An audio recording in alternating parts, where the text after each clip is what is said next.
Good afternoon. If I could, I'd invite you to take your seats, all socially distanced and whatnot. Thank you so much for that. My name is Kay Monk Morgan, and I have the pleasure of serving as the Interim Vice President for Regional Engagement and Economic Development at Wichita State University. I'd like to thank you and welcome you to our campus. Glad that you could join us this afternoon for what we hope will be an enlightening first discussion that will lead us down a path that provides great output for our students, our community, and others in our city.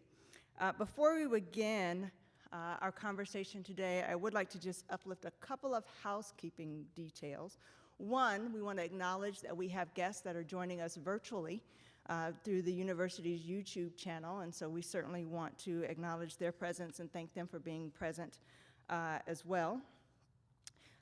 There is, for those of you that may not be as familiar with this facility, there are facilities for our personal use outside and to the left, and outside this door and to the right. So make yourself available to those should you need them. And then finally, I just want to share that I understand that several of you may have questions about where we are at Wichita State as it relates to the transition of former President Golden. Please understand that these are personnel matters, and because they're personnel matters, they're not things that will be discussed particularly today. We are here to talk about University Village and the commitment that the university is making to live into both our strategic plan and our mission and vision for the future for our students, our surrounding communities, and other stakeholders in Wichita and beyond. And so with that, I am excited that you're here. I look forward to what I hope will be a robust conversation. And to begin, I'm going to invite Acting President Rick Muma to come up and give remarks.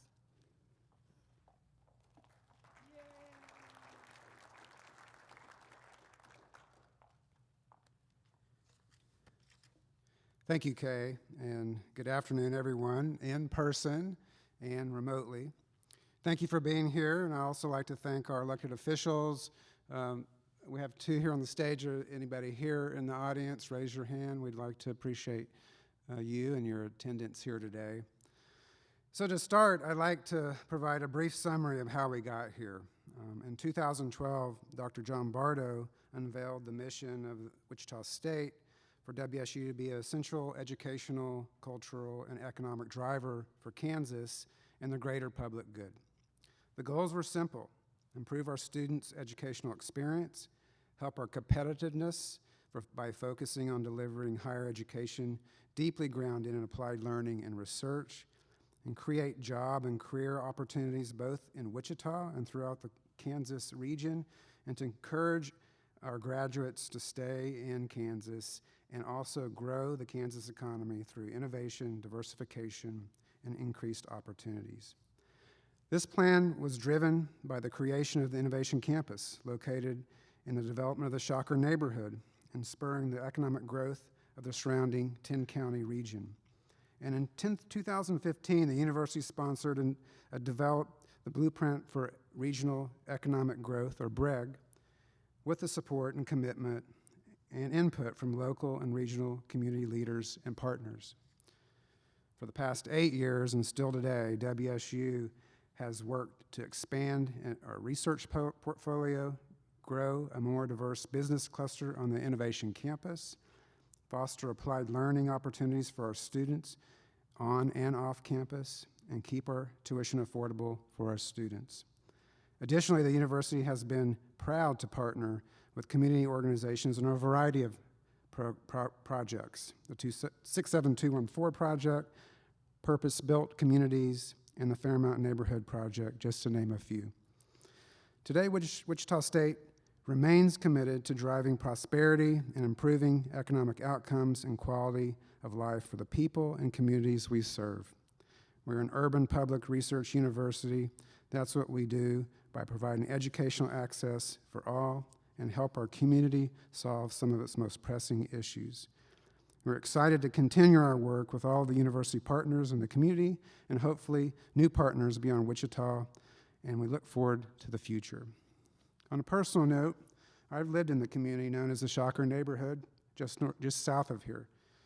I've lived here for 20 years, and what I've noticed over the last 5 to 6 years is a sense of renewal with more young families in the neighborhood, people helping people fix up their houses, people caring for or shared green spaces, bike paths, and more.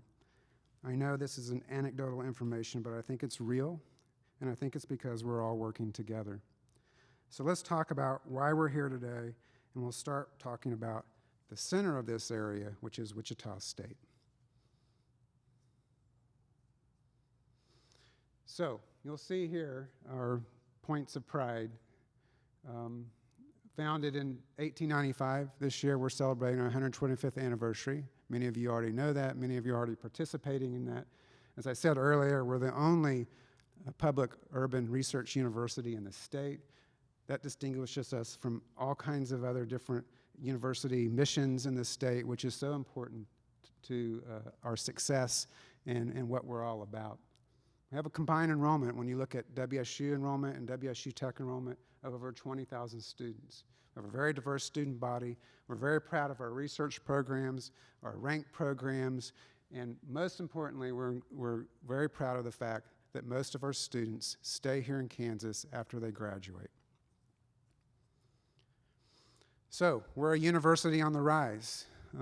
As I mentioned earlier, we have enrollment growth, and we're bucking the trends. For the last 4 years, we've grown our enrollment.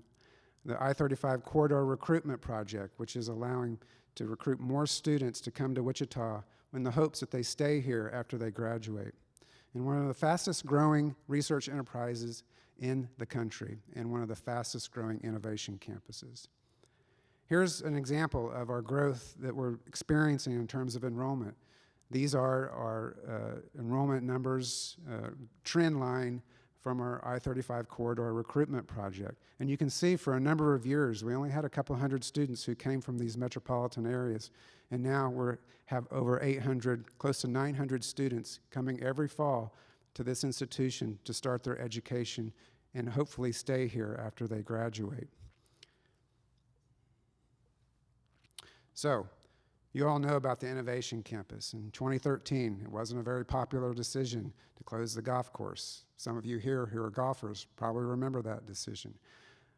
But just 5 short years later, you can see what's happened in 2018. And then if you've driven by the Innovation Campus today, you can see further construction projects continuing to be developed as we've been moving forward. So here's a couple of things that we want to point out that we're working on right now. The top line is Woolsey Hall.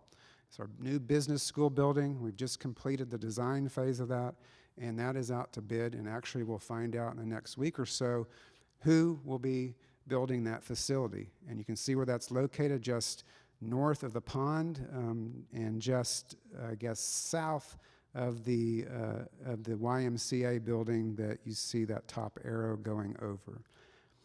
We also have ideas of expanding our residence hall, and there's a future expansion location just next to where Woolsey Hall will be built.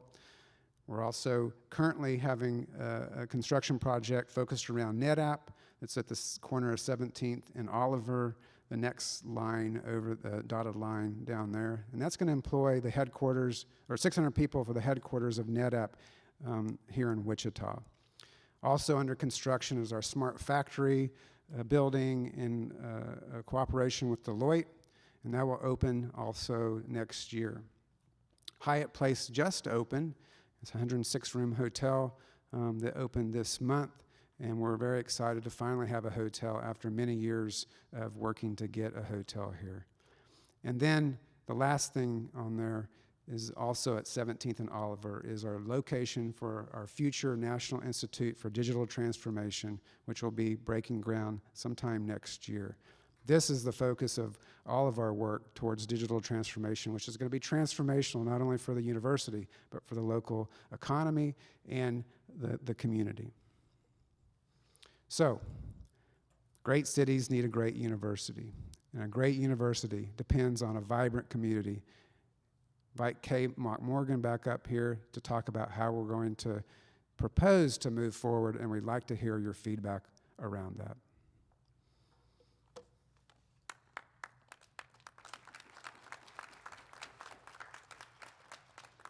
There's lots of paper up here. Oh, Rick, do you want your mask? It's cooler than mine.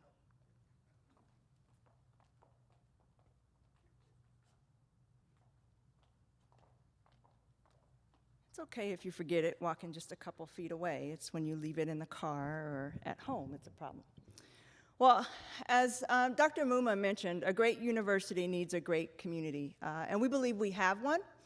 We believe we were birthed in one with Fairmount Park that sits just south of our main campus, but we're also really interested in making sure that a great university is driven by its mission and its vision. And so he shared with you a little bit about how we got here. I want to talk a little bit about why we're here and what the benefits of us being here and us being the university as well as all of our stakeholders. And so I've shared with you where I like to start with a lot of things about what the mission is. The mission of Wichita State University is to be an essential educational, cultural, and economic driver for Kansas and the greater public good. And in that effort, lots of activity has taken place over the last several years to demonstrate that we're working in that space. In 2015, 2016, our leaders that supervise and work within our Public Policy Management Institute, or Center, coined a phrase called the Shocker Neighborhood Coalition. They did so in collaboration with local and national granting agencies, foundations. The Kansas Health Foundation was one of those sponsors that created this outline of an area where Wichita State would put a footprint and decide that this was a finite area that we wanted to have great level of impact and be supportive to and be in mutual community with. And so the Shocker neighborhood, as defined in 2015, goes from I-35 east to Oliver and K-96 south to Central Street. And Rick mentioned that his neighborhood actually is a part of Shocker neighborhood. And so one of the things that we want to do, and in the notion of, along with the spirit of living into this mission, is really see if we can't amplify the work that we've been doing in this space. Those of you that are local to Wichita are probably familiar that there's been a lot of work citywide around how we elevate our institutions, how we elevate our city, how we become even stronger through the I-35 corridor and beyond. You might recall Project Wichita, which ended in 2019, a robust plan for how our community continued to reinvigorate itself, reinvent itself. Our city of Wichita and county put together the Places for People plan. We are in an opportune time, if you will, with the advent in 2018 of the opportunity zones. There's lots of development that is happening around our campus, even without the university's direct input. There are community members around our institution that are heavily engaged in discussions around a community benefits agreement. And then what Dr. Muma mentioned, the success that we've had with the Innovation Campus. And so all of that work has happened and set a stage for the work that we've done in Fairmount Park, Fairmount community, the birthplace of Wichita State University. All of these efforts have led us to a place where we think we're positioned to elevate and take it to the next level.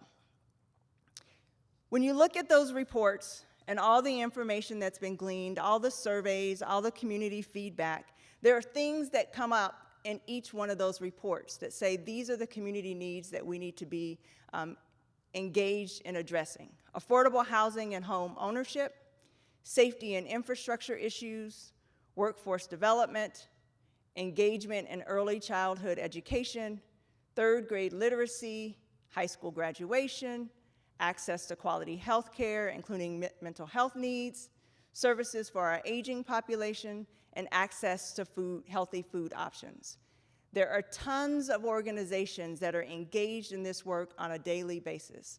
Our hope is that we can partner in a way where we can continue to elevate not just the work, but improve the outcomes for collective impact. And so I want to share just a little bit, an entity as large as Wichita State, knowing full well that there are lots of offices and efforts that are happening that we may or may not be aware of in central administration that help move the needle on these types of things. I want you all to know that University Village is not in and of itself the salvo for community engagement. These are some other areas that we're working on, and I just want to uplift them so you understand kind of a larger perspective of the work that we want to do. When we go through those, what were there, 7 community needs, there were 4 that were identified where I could see those showed up in almost every report that came up. And going through with the staff of the Regional Engagement and Economic Development team, we determined that these were the 4 areas that we thought we could make the most significant difference in. We wanted to spend some time in childcare and education. We felt like we could make an impact in the health and wellness area. We think there's some space for us to engage in safety and place, and ultimately the work that we can do around community development.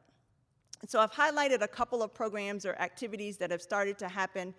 Some of them predate my engagement, others of them are rather new on the front. And so one is a partnership with USD 259, working with their Better Academics and Social Excellence program, working with almost 340 young African American Hispanic scholars that are matriculating through middle school all the way up into high school. We're building out plans to layer on top of the efforts of the district to ensure that we've got strong pipelines for these students for post-secondary education, whether that's a 4-year degree or other educational opportunities. We're in the process right now of working with our Office of Financial Aid and certainly with the help of the University Foundation on creating a Shocker Promise program, where we're hopeful that within the next 6 weeks, we'll be able to announce a scholarship program for students who are graduating from high school that live in the Shocker neighborhood, in that Shocker neighborhood community.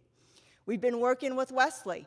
I see some of my friends there on COVID responses and partnering with the Black Alliance in order to provide support that we're prepared for the COVID response here, and that says nothing about the efforts that we're doing to uplift testing and to make sure that that's available should another wave hit us.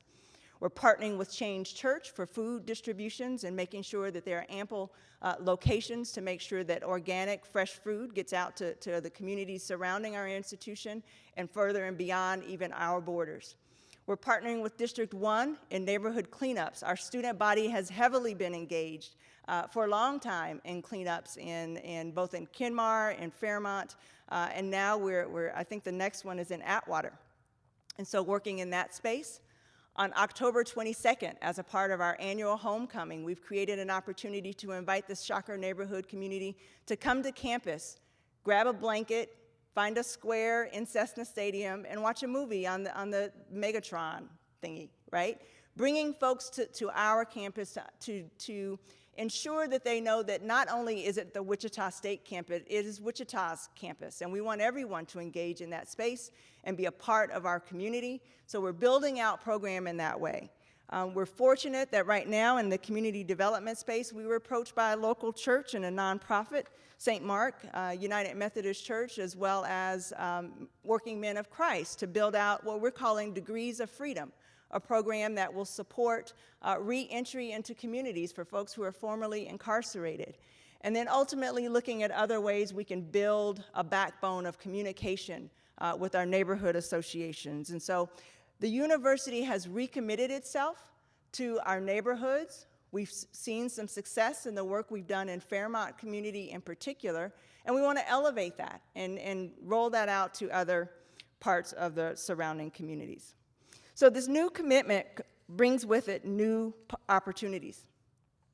And in thinking about what would be the next level, of the level of support, of engagement, how we can have a tangible, visible way to demonstrate our commitment to the community, the idea of taking the Shocker Neighborhood Coalition and those 4 areas that we want to work on, or we've identified as areas to really plant our energy and efforts. The University Village idea came about as a physical manifestation of the ideation of this work.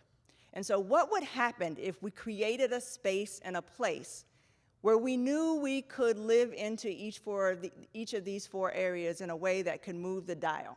So you see there, we're connecting the Shocker Neighborhood Coalition that has existed for a while to this newer vision of perhaps a university village. Or what if we had a pharmacy in the community, and that help met the health needs of the folks who live on our campus and the folks who come to campus for a living and then go back to their other communities, and certainly the folks who live in that community all the time. What if we were able to provide health care, or excuse me, not health care, we want health care too, child care, in a new way, in a facility that not only met the needs of our campus community, but the community that surrounds us, our Innovation Campus partners? What if we could create spaces for small businesses to have storefronts where community members could walk across the street to their jobs, or we could build incubators for small business entities? What if we could build a space for all of that? And it's the what if about building that space that brings us to this meeting here today. When we think about our university village, it's really a part of our Shocker neighborhood.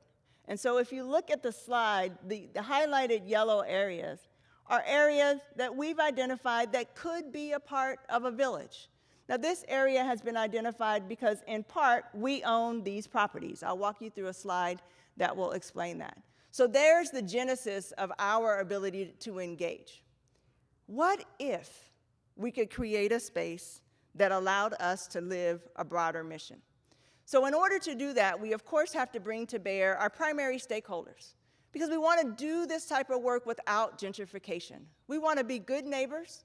We want to make sure that our community is engaged and not only has voice, but to the degree appropriate and possible, vote on what it is that we're getting ready to do. Hence our gathering here today. Many of you may be aware that there's quite a bit of residential development that's already happening in this area. For those of you that may not, and those of you that are online, I'll walk through this slide so that in hopes it could be helpful for you. So phase A, this is not Wichita State development. I will note that this is private residential student apartments that are going in. Phase 1 is complete. Oh, wrong button. I practiced, not very effectively. Phase 1 has 180 beds. Phase A, right here. 180 beds have been completed. Phase 2, another 100 beds are in process. And then phases 3 and 4, which align with C and D on this graphic here and here, I don't want to get Ms. Khan in her face with that clicker, are still yet underway, are still in planning. So again, a really opportune time to talk about what are the amenities that need to be brought into a community alongside of the other development, the residential development that's happening. Most of you are aware that Wichita State University and much of the land that surrounds it is located in an opportunity zone. And that opportunity zone provides for tax incentives for citizens who want to reinvest their unrealized capital gains in ways that move these organizations and communities forward. We know that there is also deferral and reduction of capital gains taxes when folks take advantage of the opportunity zone. This, we believe, again, brings together a great confluence of time and space for us to move on some particular projects that might help bring a university village concept to life. So Wichita State, those of us on campus have been ideating around what would it look like? What would it do? Why would there be benefits for a university college? How cool would it be to have a destination location for Wichita and our visitors? If you're coming to town for your students' graduation, or you're coming to town for any number of different things that are happening on campus, or maybe you're coming across town to go to a sporting event, or maybe you don't want to cook at home and you want to walk down the street and have dinner. What could happen if we created a space where people could gather that way? So we visualized and made a list. Some of you, when you're having ideas about cool things you want, you might make a list. We made a list of the things that we think might be good in a university village concept. Not just because they're resources for our campus community, which certainly is important to us, but that also might be important to our neighborhood residents. Local restaurants with a variety of ethnic offerings, healthy, affordable foods, a sports bar, soups and salads, takeout, those types of things. A grocery store. Our students don't have ready access to a grocery store, and neither do our neighbors. We'd like to see one perhaps with a large international selection that supports the needs of our international student population. I've mentioned to you already the need for a pharmacy that's nearby, a scaled-down general merchandise store where students and folks that are running home, if you need milk, that you can just go grab milk. Local bakeries, smoothie store, I think Daryl mentioned an ice cream shop would be nice. So we can make a pretty good list of all the things that we'd like to have. I've mentioned to you the need for daycare and childcare, including in the evening hours, a storefront for newly launched small businesses, some of them oriented from Wichita State, or originated rather from Wichita State, and an office supply or shipping store that's open on the weekends. Just a list of ideas of what could happen if we did. Along with the types of amenities, perhaps there are opportunities for additions to the housing plan. We know that affordable housing is one of the items that comes up in many other reports. In addition to student housing, we've talked about childcare. You can tell that childcare is a big deal. It shows up in lots of different surveys throughout the community. Townhomes, residential for professionals. We've talked about the impact that the Innovation Campus has had on our community, right on campus proper. What if we could create spaces for some of our residential professionals to live amongst our students and amongst our community? Other corporate housing for professionals, including some corporate apartments perhaps, a university-based retirement community that would be integrated with our campus. And we've already mentioned the fact that we have been successful in onboarding our new Hyatt Place hotel. We want a pedestrian, walkable, dining-friendly, family-focused environment. And so these are just photos of places where, I'd go there. I'd have a meal. I'd walk over and have lunch. I'd, make my kids macaroni and cheese and go have a hamburger on a patio somewhere for a quiet mom moment. What if we could create those opportunities where there were wide sidewalks with landscaping, minimal vehicle parking, just a walkable pedestrian space? We've talked a great deal about what our vision is. We've had a couple of groups of folks who've come to us and shared their ideas and visions. We've borrowed quite heavily from some of the planning that the city and the county have done with regard to the types of things that are included in making walkable, pedestrian, family-friendly neighborhoods. And so again, just to start the visualization of roundabouts and parking, bicycle trails. We've got a bicycle trail. We just got to elevate all the activity that happens around it. A dining hall. What if we had a dining hall where folks could, who were small business owners, who had an idea for a restaurant but didn't yet have the money for a brick and mortar, did I say that right? Brick and mortar, not brick and mortar, brick and mortar space. I'm making up words up here, and you guys are just shaking your head. I don't know which one of us is worse. A dining hall for folks to start their businesses and for students to have access to.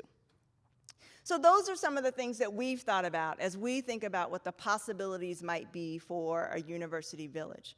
I've mentioned to you, per the other slide, that there are a couple of properties that Wichita State in itself has access to. And so you'll see here on the slide, this is 17th and Yale. Right now, those are former residence halls. Now they're offices for several of our student service units. There are spaces here all the way along, including the corner of 17th and Hillside and a little piece of land here just adjacent there. And so these properties might be opportunities for us to start having some discussions about what it might look like if we built a place that literally was a physical manifestation of our desire to drive both economy, education, and culture in the community that surrounds our institution. And so that's kind of the pitch. I've got a couple of folks that I'd love to have that we've been in partnership with. You know that you can't build a village. It takes a village to build a village.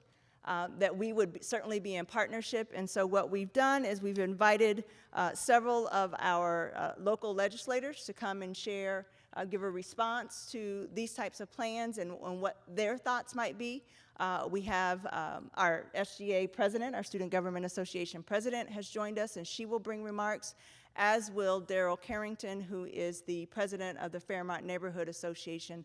Of the neighborhood associations that live within Shocker neighborhood, Fairmount neighborhood has been our pilot project and where we've had the most success. And so at this point, I'd like to invite Sedgwick County Commissioner Cruz to come forward and share her thoughts. Oh, I got it in wrong order. But that's what we're going to do. Thank you, Lacey.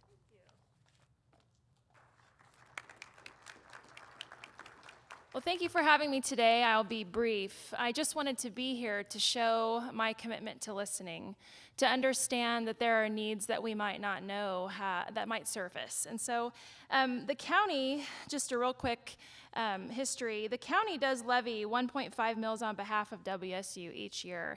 And in 2019, that equated to $8,163,700.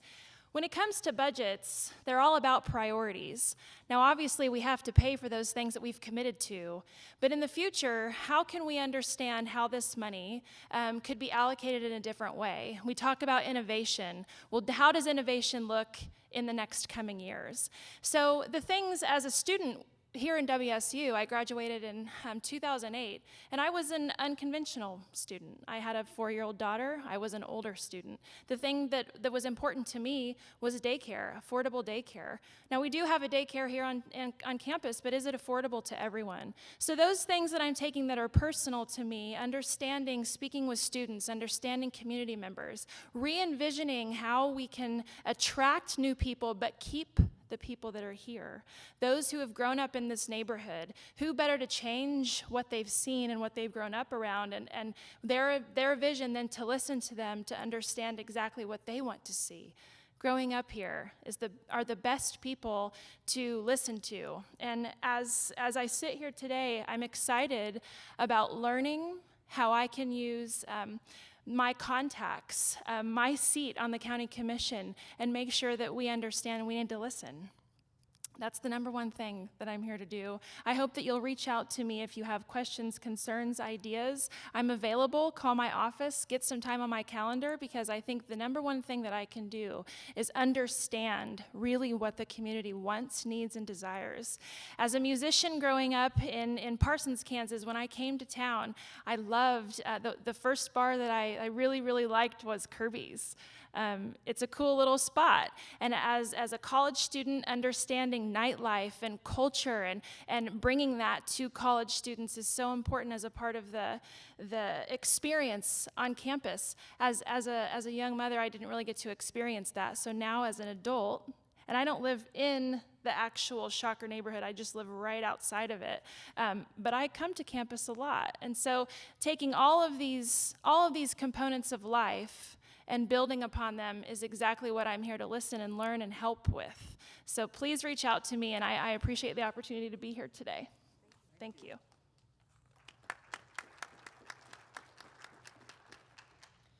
We certainly thank Commissioner Cruz for spending her time, not just here today, but in conversations preceding this, and what I believe will be lots of conversations afterwards.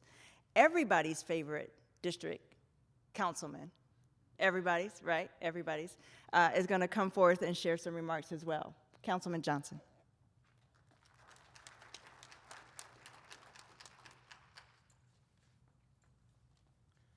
Well, good afternoon, everyone. I'm Brandon Johnson. Happy to be here today, and really excited to see the rollout of this village concept. Over the years, I've heard in the community more wants to have opportunities to have Wichita State at the table when it comes to development and engaging the neighborhood. And we've seen that from the Fairmount project until now. WSU has done quite a bit to engage the neighborhood, and I'm excited to see this piece for more inclusive development. That was one of the keys in the community, was looking at how can we make sure we have some voice and a seat at the table as our community develops, whether it's WSU or private development as well. So WSU being at the table for the community benefits agreement, talking with local developers about mixed use facilities, not just building something, but making sure that the community can benefit as well, has been wonderful, and I'm looking forward to seeing more of that. The administration here has committed to making sure that they continue to stay in those conversations, which has been wonderful to me, and I know the community will appreciate that as well. And everything you've seen today for the University Village concept is needed. We know we need a grocery store. We are located within the food desert. So anyone who sees opportunity zones, who sees property that they're interested in, who's thinking about a development, we need a grocery store. We have 44 square miles of food desert here in the city of Wichita, and Wichita State's in the heart of that. So that's something that the community continues to talk about, and recently student government president was also telling me about that as well. We need fresh produce, and I'm glad to see again the university at the table committing to continuing to stay there and be a part of that dialogue, and then looking at how we can work to develop some of those properties that were outlined, as well as other properties that the city may own or just vacant properties. Again, we need that attention. And so again, I'm glad to be here today, honored to continue to sit at the table with Dr. Muma and Kay. And having these dialogues and seeing the progress being made. I was one of those folks who loved the golf course, not because I played golf, but because I live in the area and I'd walk through the golf course, and I wondered how that would go. And now we see Innovation Campus changing our entire area over here. We've seen development on all the major corners around Innovation Campus. There's a wonderful project that I'm hoping to see get off the ground soon on 17th and Hillside, which can do some wonders for the community. Again, that inclusive development and opportunity there. So thank you all for having me today. As County Commissioner Lacey Cruz said, I'm always open to discuss opportunities as well. You can find me on our city website, wichita.gov. My email address, make sure you put 2 J's in there, bjjohnson@wichita.gov. If you go to B. Johnson, that's one of our wonderful police officers, and it might be a little while before I get that email. So again, honored to be here, love to work with you all, and happy to have Wichita State at that table and leading this conversation.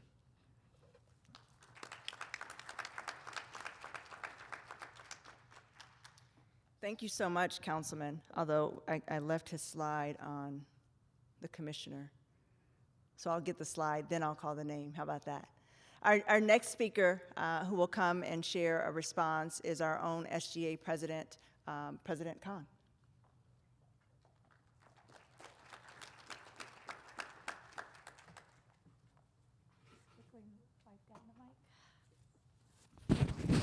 Sorry about this.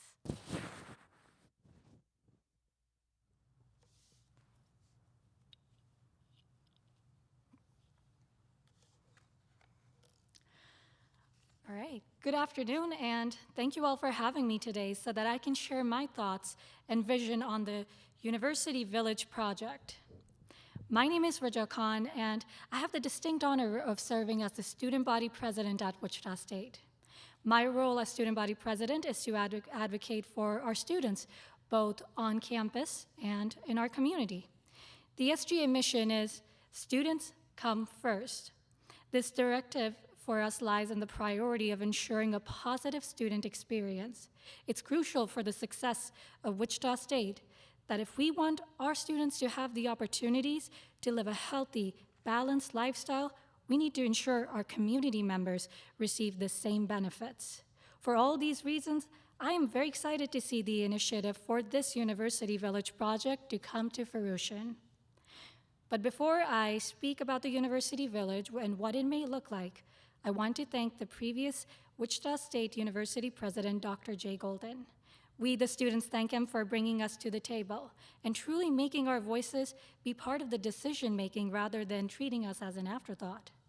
This University Village initiative began during his time in office. He went out and spoke with students, community members, and quite frankly, anyone he could find to get their perspectives in on the idea. Later, he turned that idea and those feedbacks into collaborative reality. So the roots of Wichita State has in the Fairmount community and in the Northeast Wichita area are deep. The success of our institution is reliant on support and collaboration with the community surrounding us. With that, we need to work together to ensure the health and wellness for all of our students and community members. whether they live on campus or off campus, whether they're from the Fairmount neighborhood or from a different country, whether they have dietary restrictions or different culture norms. I think we all can agree that there needs to be resources on campus and in our surrounding neighborhoods that are mutually beneficial for our students and our community at large. As student body president, I commend the efforts that are beginning today. First and foremost, my administration would like to see the continuation of this effort by resolving the issue of food insecurity that is impacting students on campus and our neighbors as well. Our community, it is considered a food desert. There is a lack of access to affordable, nutritious food for our students and members of our Shocker neighborhood. There are no supermarkets nearby, and not everyone has the privilege of owning a vehicle or paying for public transit. We can address this issue head-on by developing plans to build and operate a supermarket on campus or really close to campus. The possibilities are endless to include groceries and basic necessities. This can provide the opportunities for access to affordable fresh food as well as cultural ingredients for our international students who need a slice of home. Food insecurity needs to be addressed, not just for our students, but for our community. Our community members in Northeast Wichita deserve this. This is long overdue for our students and for our community. And another way we can address food insecurity in our Shocker neighborhood is by bringing a farmer's market to the university or near it. This addresses food insecurities by bringing fresh food directly to campus. Additionally, the partnership would benefit local businesses in the area and farmers looking to sell fresh produce in an area that desperately needs it. We would also have student organizations participate as well. This would develop an even higher bond between our students and community while bringing fresh food. So this is a project our student body vice president, Mackenzie Haas, is particularly passionate about, and we stand ready to offer support as needed or requested. The student government wants to be a partner, and our hope is that we can work together to achieve this. So with the establishment of the University Village, I would also like to see students be at the forefront of these efforts for its creation and have say in every step of the way. For example, our engineering students can maybe help with projects on coming up with innovative ways to make new buildings in the University Village and in the community cheaper and more sustainable. Nursing students can help take care of elderly folks in our Shocker neighborhood. No matter what it is, students need to be front-facing with the University Village efforts. There's no connection between the surrounding area and the university without our students. While I think student involvement in the University Village can be volunteer-based or curriculum-based, I also strongly advocate for students having jobs in the University Village. The creation of this will undoubtedly bring valuable resources onto campus and into our community. This will allow for students to get all the things they need while on campus and bring new opportunities as well. So the University Village brings a unique opportunity to bring resources and job disparities needed in Shocker neighborhood. So it is important stakeholders. Resources already on campus like the YMCA are already here for our community. We must continue to share that with folks in the area, but keep that in mind when we establish the University Village. We must make it accessible to all to reach and utilize. With our students that will undoubtedly benefit, so will our beloved neighbors. With every step we take, we must keep the economic development of the surrounding area and the people who call it home in mind. We also cannot forget who we are serving. And our community is unique, filled with people from all walks of life and various socioeconomic statuses. And we cannot forget our neighbors and what they need just to be as successful. So with the creation of jobs and all of this hopeful economical innovation, there needs to be, as said by many other people on the stage, childcare systems in place. We must identify ways to address this need. And we have a great partner and resource with the Child Care Development Center on campus. This can be a resource to our community village as well. Students and community members both benefit from having more access to child care nearby. This will allow us to add more jobs into our community. Childcare and making it more affordable is a resource desperately needed by people that call Wichita State and the surrounding area their home. So Wichita State owes a lot to our community. Our Shocker neighborhood is nothing without the Fairmount neighborhood. It's nothing without District 1 and 4. It's nothing without Northeast Wichita. It's nothing without the people that call it home. And so we must do our part as an institution and members of this community to provide resources and opportunities for our people and students and community stakeholders. The power of this innovative institution is the people. It's time we show it. So let's all give our effort to build a collaborative and innovative university village that provides valuable resources and economic development to our Shocker neighborhood. Each and every student, faculty member, staff member, administrator, and community member that is Shocker proud needs this and deserves it. I can imagine so many other students that are excited to what is to come, and I look forward to these collaborations that will be taking place in the future. So thank you so much.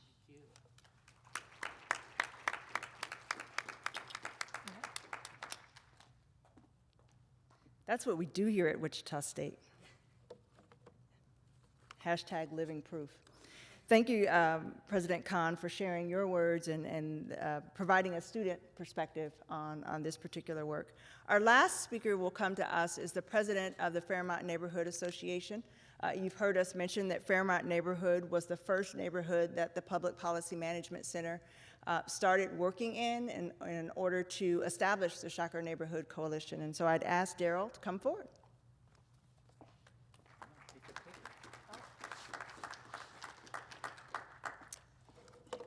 Somebody else is going to take my clicker job. There you go. Good afternoon, and hello, Mr. McAfee. I am representing the Fairmount Neighborhood Association. And in our world of acronyms, I'm going to refer to it as FNA going forward. FNA are defenders of the Fairmount neighborhood, and we're defenders of the Shocker Neighborhood Coalition. My first order of business should be, and it will be, to invite you to the Fairmount neighborhood. The image captured of me is actually on the Redbud Trail in the Fairmount neighborhood. This is a pause point on the corner of 17th and Oliver. This pause point actually celebrates the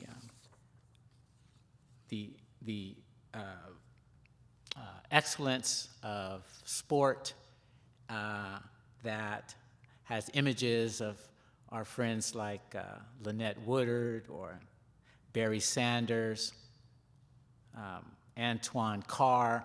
Those athletes are celebrated at that particular pause point.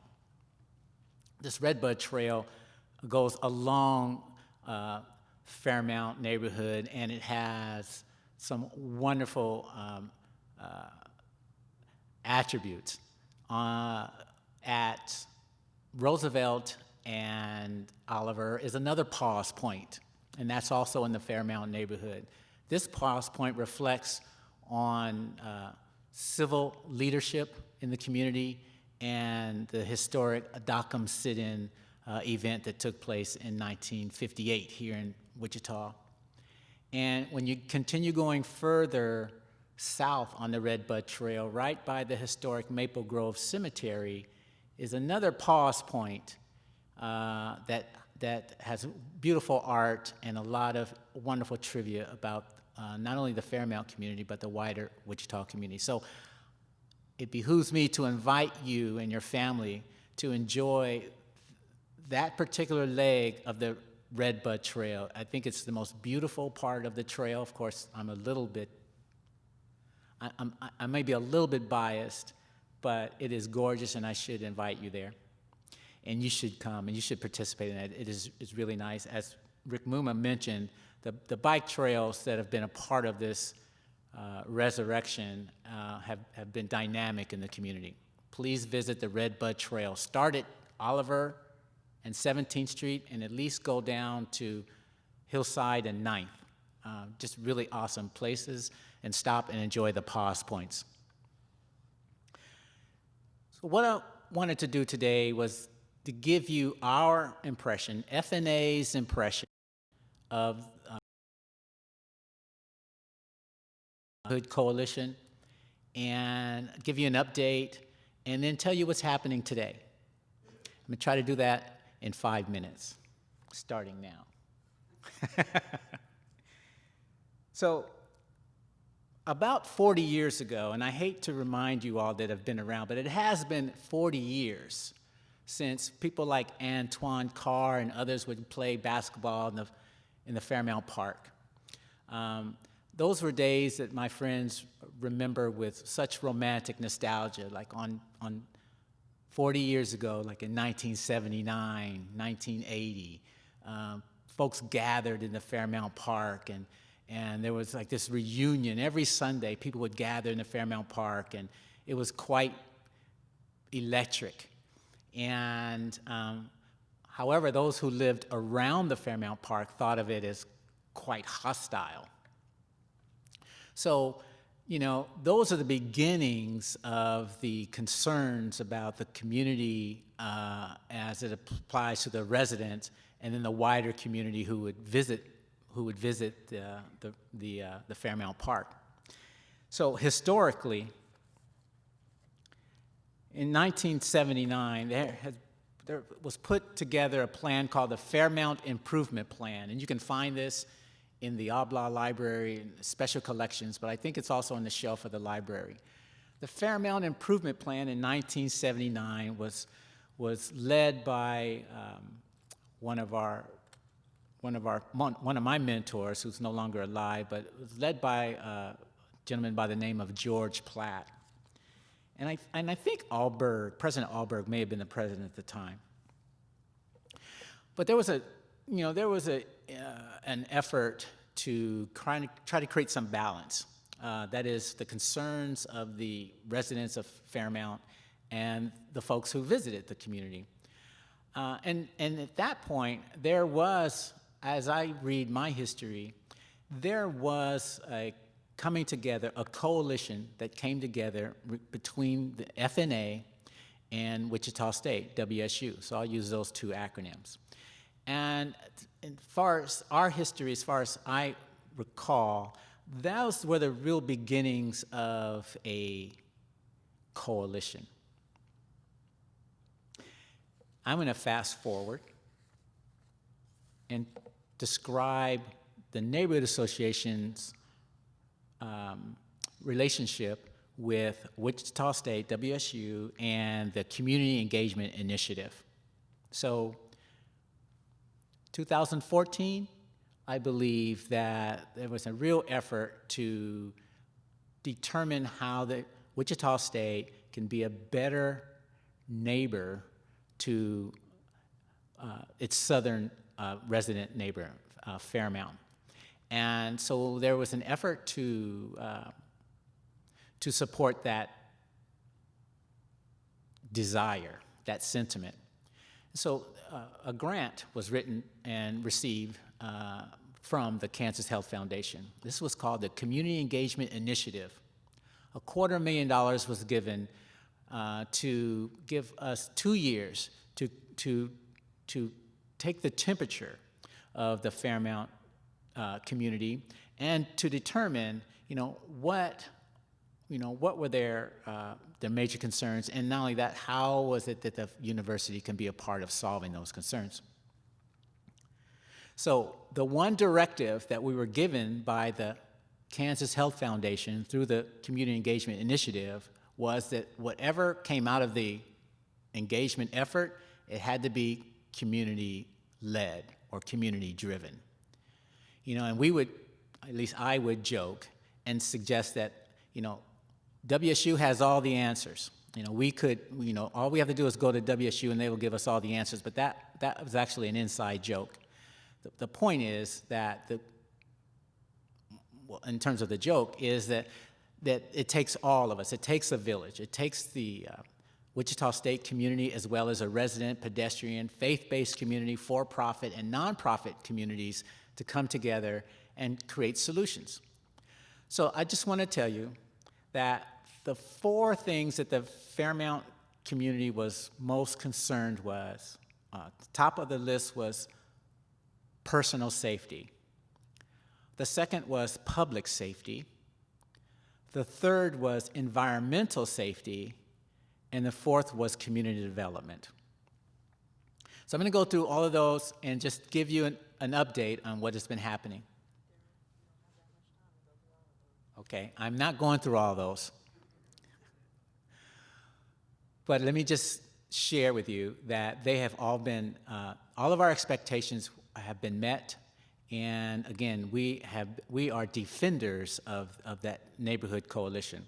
So lastly then, let me say that I wanted to give you an update on what's happening on the ground as we sit here. As we sit here, FNA is positioning itself to lobby WSU to have a presence. As Ms. Morgan showed, there's a building on Yale and between Yale and 16th and 17th Street. It used to be the old Brennan Hall dorm. We are going to actively lobby WSU to have a presence in that space, either WSU University Police or something like that. We thrive on having a presence of Wichita State within the borders of Fairmount. Two dynamics I want to share with you as I walk off the podium. One of them is there's this great backstory about the Fairmount Coffee Company. A Fairmount Coffee Company was once the Lutheran Student Center. I think they've been there since 1959, maybe. And I can be corrected. I think someone's here who can correct me. However, we were engaged with our law enforcement. Our community police officer once mused, it would really be nice to have coffee with our constituents. And she planted a seed when she said that.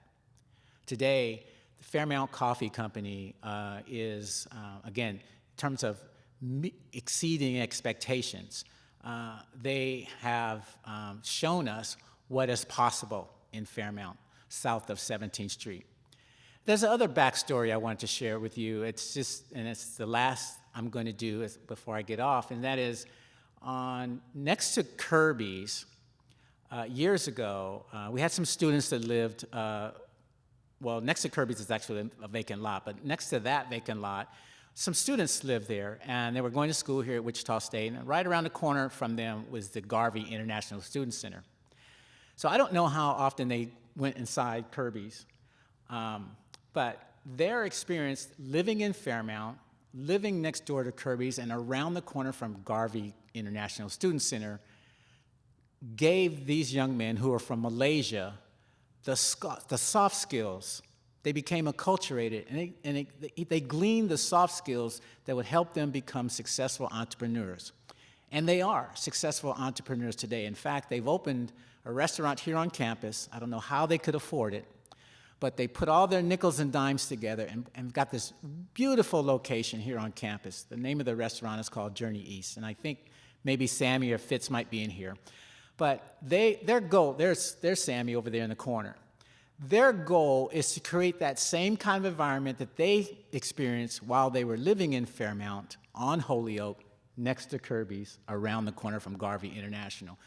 They know that having access to people like those assembled in here today gives international students from around the world an insight, the soft skills that they need to be successful students and also successful graduates. And as we all know, that when international students come to Wichita State and have the most wonderful experience, we all know that contributes to world peace. So as I leave, I just wanted to give you my thought, my impression. I really do think that there is a person like me in every neighborhood. What I mean by that is a person who worships and works and educates themselves in the place where they live. Maybe has a family. Maybe wants to be proud members of that residential community. That's my life. And I think that there's someone like me in every neighborhood. And I think it's our challenge to resurrect, to find him or her and empower them like we have been empowered in Fairmount. So thank you for your time. Thank you for your patience with me. Thank you for allowing me to speak after all of you, and I look forward to your questions afterward.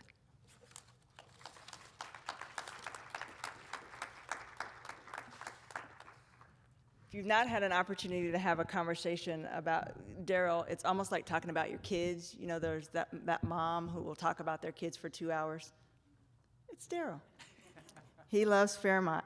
I was watching the clock carefully because I want to be a good steward of your time, and I know that there may be those of you that have questions, both those of you that are present and online, and so we certainly have a group of folks here that might be able to speak to those.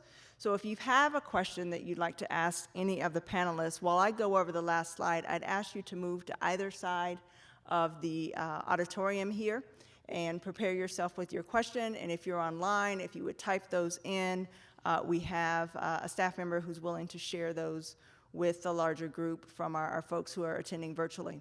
I want to quickly just uplift what the next steps are from the Wichita State University standpoint. We are continuing to support our neighbors in District 1. Lots of folks have come together, over 100 folks to come together to put together what they're identifying as a community benefits agreement, and so we continue to be a part of that conversation. If there are interested developers or investors who would like to receive notices of future announcements, requests for qualifications, and proposals when those are ready, there is a website. We encourage you to reach out to us at universityvillage@wichita.edu with your contact information, a summary of your interest, and an overview of your project experience and your qualifications. And know that our foci will be on 3 core opportunities. We're going to look at those properties that are solely on Wichita State parcels, taking a look at then those projects on Wichita State and third-party parcels, and then finally projects on third-party parcels within the University Village boundary. For those of you that are interested in more the community development standpoint of this work, which they are inclusive and connected to one another, we'll host another meeting, it'll be virtual, on October 13th at 6 p.m., where we can begin even further discussions about development that is of the non-investment or developer type. And there are websites that are available for future information and reference there. This PowerPoint will be posted on website, and I will send a link to this PowerPoint and these resources to each and every one of you that registered. So we appreciate those of you that did that. If you did not register, that link is still live. I encourage you to do so that we can continue to be in communication with you, and you can then communicate with us. And so if there are questions, I stand for those, as do the rest of the folks here. I'd also like to acknowledge that there are several other university administrators from the executive team that are here as well, and so for them to hear your voices would be helpful.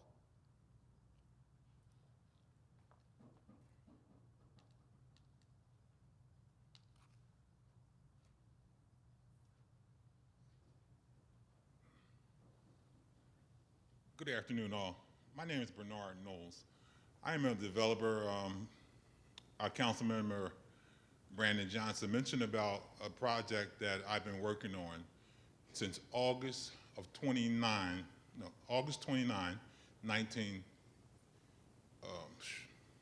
A long time. excuse me, 16, not 1916, but 2016, before Bardo passed. I asked him, could I do a renderings of what we would like to see 17th and Hillside look like. Are you aware of that? Have you seen it personally? I am aware of the project. I have not seen the renderings. Okay. I have a number of meetings Dr. Muma, he has witnessed it and shared it. We also did a questionnaire through the student body and all of that to see your presentation was a good presentation. It pretty much mimics what we want to do for the community or what we propose to do for the community. And it can house these things. We're talking about building a 20,000 square foot retail space, second floor 10,000 square foot office space, 30 unit apartment buildings, and family housing, 6 townhomes. Some of the things with COVID that's came into play is going to slow and things change down. We were supposed to meet with Dr. Golden in March of 2020, but with COVID and things are changing, you know, some of these investment dollars are changing, and the way we're going to build has to change to help practice social distancing with developments. So my question is, how can I get my project closer to fruition? Because we've been working on this for 4 years. It's a dynamic proposal any way sooner than where we're at, because we've been on the drawing board since then. And from president to president, I dealt with Dr. Tomlin. Things are still going on in Innovative Campus and things are still moving. So how can we either acquire the property, take it to legislation, take it to the Board of Regents to make something happen there? If the university wants to partner with developers, bring something to the table. I mean, I've been to the table 6 times and it hasn't been fruitful. Yeah. You know, I invested money in the property that I share with WSU. I own property to the west of that property at Hillside. So in order to develop that property, whoever developed it, you know, I have to come to the table with you. I want to be a part of this. I'm trying to help grow the community.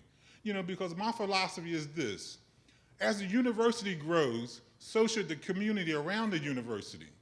So it starts here.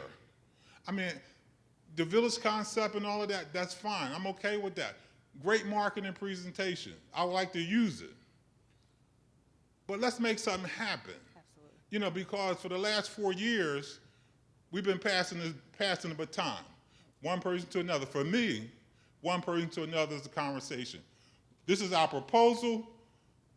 We presented both of these, and I'm still at the table. So if this meeting, this group, this forum can help propel and move things forward, I mean, I appreciate it. Either it's going to be up or down, a yes or no. It's simple. Right. You know, I can go on developments on my own property, but it started to have a bigger concept, not just using the footprint that I just have. I appreciate your question and providing that history. It's why there are so many university executive team members that are in this space, so that it's not just one conversation with one person. Lots of folks from our team are hearing your comments, and so I appreciate that, and we can be in touch. Absolutely. Dr. Harrison. Hey, how you doing? I took notes, so I'm gonna look at my notes as I ask my question. So I'm proud of my age, so I'm gonna start by telling you I'm 50 plus years old. And during my 5 decades of existence, all of it has been in this community. And so everything that you talk about is really attractive. I'm thinking about myself being 10, 11, and 12 years old, and I would have loved to have been part of a self-sustaining ecosphere with multiple moving parts and all of these mutually benefiting partners. At 25 years old, I would have loved to been able to have a vibrant cultural scene and nightlife and all those things. Maybe even went to Daryl's ice cream shop and got me an ice cream cone. I would have loved that, and we didn't have that. So seeing that in the future, it's attractive. I think what I have questions about is I was looking at those 4 phases of apartment developments, and I live there, so I see those 4 phases, and as I see apartments go up, I see single-family homes disappear. And so it's a little bit of a concern, especially when this presentation said progress without gentrification, because from the outside looking in, that looks like gentrification. It looks like urban displacement to me. Also, we talk about the mission of the university, the cultural driving piece. I definitely like the idea of cultural driving. I just am curious of whether or not that's the culture that currently exists there, or are we moving in a new culture and driving that culture? And so I ask these questions really just to help me understand how this is not gentrification. Help me understand what protocols are put in place to make sure that it's not? Because I know some protocols are available because I've seen this in other communities, not in Wichita, and I've seen such protocols in place. I'm just curious what we're doing. Yeah, I appreciate that, Dr. Harrison. Thank you for elevating that. I too grew up not far. I don't live in the Shucker neighborhood anymore, but most of my family does. And so know that I share that kindred spirit of concern for the people who have been there from the beginning and hopefully will be there at the end. Our chief boundary around gentrification is partnering with the neighborhood. It's inviting folks to have conversations. So many who live and thrive in that community. It is not the desire of the university to gentrify. I think it's really important for us to continue to be reminded that private development is a little bit different than university development. This particular gathering is put in place in an effort to bring those disparate approaches together, to be mindful of the gentrification impact that could exist if we don't all come to the table and make some decisions that work for everyone. So that is my primary piece, is being connected to the process with community leaders who are driving the CBA and are having dialogue, discussion, opening up doors, making sure that people have access to communication, and making sure the entire the executive team hears what the community is saying and what folks that are in this space are saying as well. Okay, fair enough. I did want to just add one more thing, just kind of piggybacking off of Mr. Knowles, who's a friend of mine, who's a developer. When we talk about all of the beautiful things that we're talking about a lot of groundbreaking, and you could definitely hear concern in his voice. I guess also what steps are being put in place to make sure people like him who have the competency and the resources to build, that the people that look like him are going to be at the table when the building takes place. Yeah, and I appreciate that question too. We've had a committee, a very small committee that's continued to meet even in advance of this, that includes students. It includes several of the leaders from the neighborhood associations that were mentioned today. Even in just the preliminary conversations about what this could look like, we're trying our absolute best to be inclusive of those neighbors and the neighborhood association, those people identified as leaders in those spaces, to make sure that they're at the table. And so that will not be forgotten. If indeed, when we get to the place where we're evaluating proposals, a committee will be made up of community members to help adjudicate those. All right, thank you. I got two, and I know that I want to be mindful of time. Yes, Paul. Yeah, absolutely. Thank you, everyone, for being here, and I do appreciate Mr. Knowles and Dr. Harrison's comments because, Mr. Knowles expressed that things might be slowing down here with COVID and depending on how the recovery goes and how the recovery affects different people. So, one thing I think we're going to have to do, also with having some council and commission members here, we're going to have to be a lot more creative about financing and sourcing those finances and designing those programs for those dollars to both reach those projects and those destinations, and then also in a way that isn't displacing and excluding other people in the process. And then obviously to be able to really measure that effectively as part of the University Village program, and then communicate that back out to the community, I think is hugely important. Awesome. Thank you so much for uplifting that. Yes. Mr. Barnes. Okay. Thank you. I've enjoyed your presentation in here.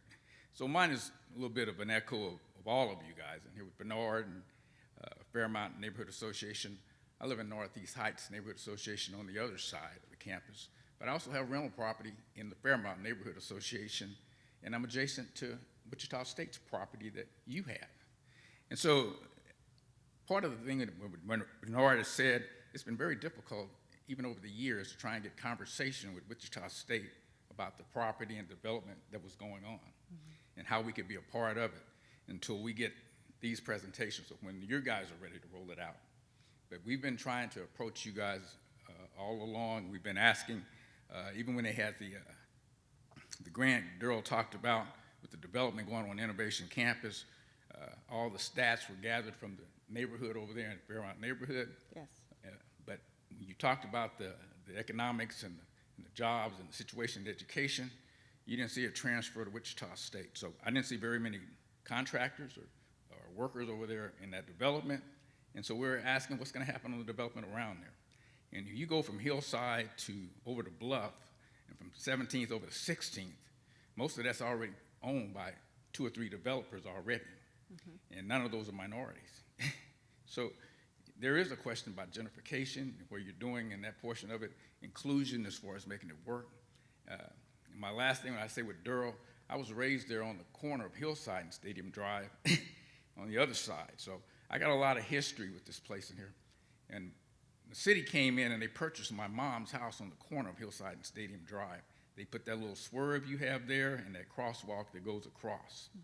You know, so we say in an effort to bring more inclusion, in essence what you did was push the neighborhood further away.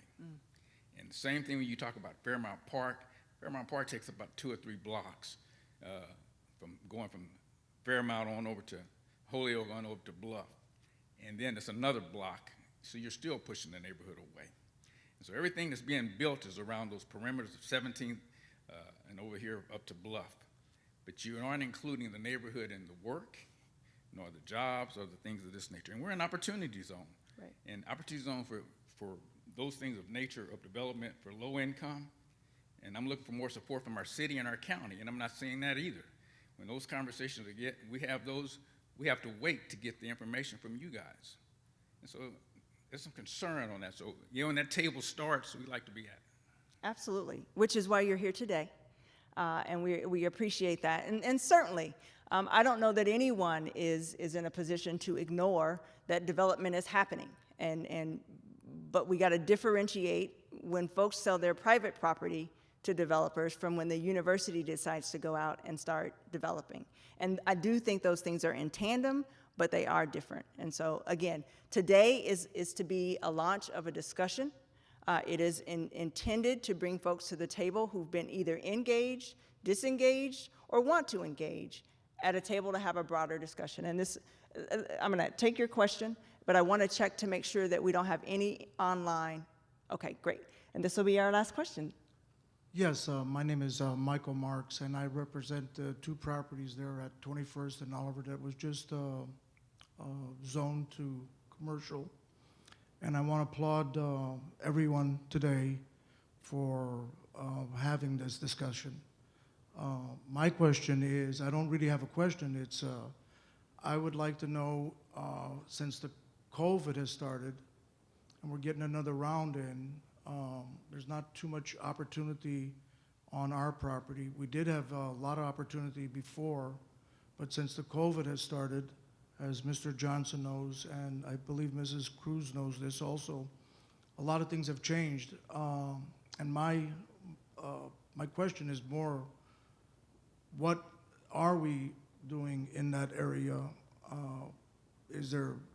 I love the conversation, but we need some action, just as Mr. Barnes has said and a lot of other folks have said today. I applaud the county and the city for getting together and doing all of this. The COVID has started, we don't have very many developers that want to do much right now. Before, we had some interest in having a destination restaurant there at that corner, as many of you know probably, and we also had CVS Drugs, or some drug company that wanted to put a drugstore there. But at this point, there's not too many people that haven't knocked on my door or came around to ask any definitive questions about what we're going to do to that corner. We do need a grocery store. It is a food desert. These are the problems that we have in that neighborhood. So that's what I would like to find out. Action is what we need. Yeah, and I appreciate that. And I applaud everybody for, the elephant in the room was WSU. Now I think, I believe that we're all getting together and trying to do the right thing. And that was my question is, what are we doing on the corners there, the hard corners at 21st and Oliver? Or is there? Yeah, I don't know that I have an adequate response for you as it relates particularly to that property. In fact, you will go back to the maps that I was able to show. that corner was not indicated because it's not a university property. Dr. Muma, do you have?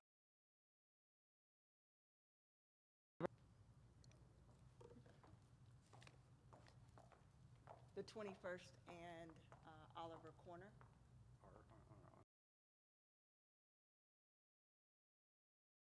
21st and Diagonal across from the church. Any plans for that property?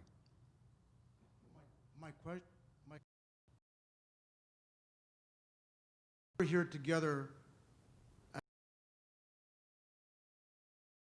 That's not the university's piece of property, but together it culminates together as a Yeah, part of absolutely. the area. So, is there some way that we could get some dialogue together with the university? Because we surely need to have some direction. And Mr. That's Johnson, the point of this gathering today and the follow-up meeting that Kay Morgan mentioned. So that's where those conversations can be had.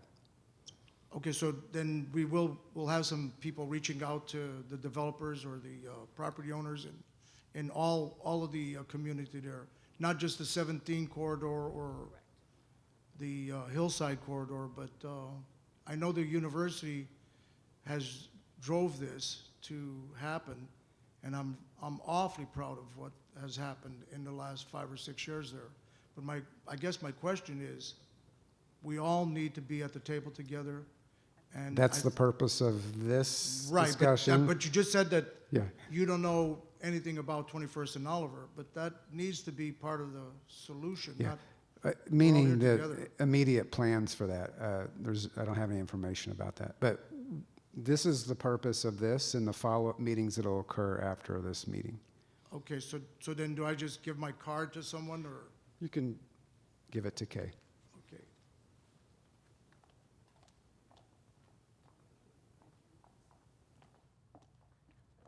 Like Dr. Muma. I just wanted to say one more thing. Oh, please. Again, I applaud everyone for being here today. It's a great opportunity. Wichita needs this kind of activity, and we all need to understand that, with the changing environment, that before the COVID, it was, everybody was knocking on the doors, trying to get the property zone. Now we need everyone's help to try to get these properties functional and part of the, we want everyone to understand that we're here together and we want exactly what everybody else wants, a good community. It's really my pleasure to be here today. Thank you. Virtually, to begin the discussion. The notion has been put forward that there have been individual conversations, but not a collective one. And so the desire at this point is for the collective to come together about what we think our community needs, and then to make some decisions on that so that we move forward together arm in arm. I thank you. I know that we have for us to be here. I appreciate your time and your energy. The panelists, the folks that are here, will remain here for a few minutes. If you all have individual questions that you'd like to bring to us or to make introduction, I stand ready for that. Thank you so much again for spending a little bit of your time with us today. Thank you.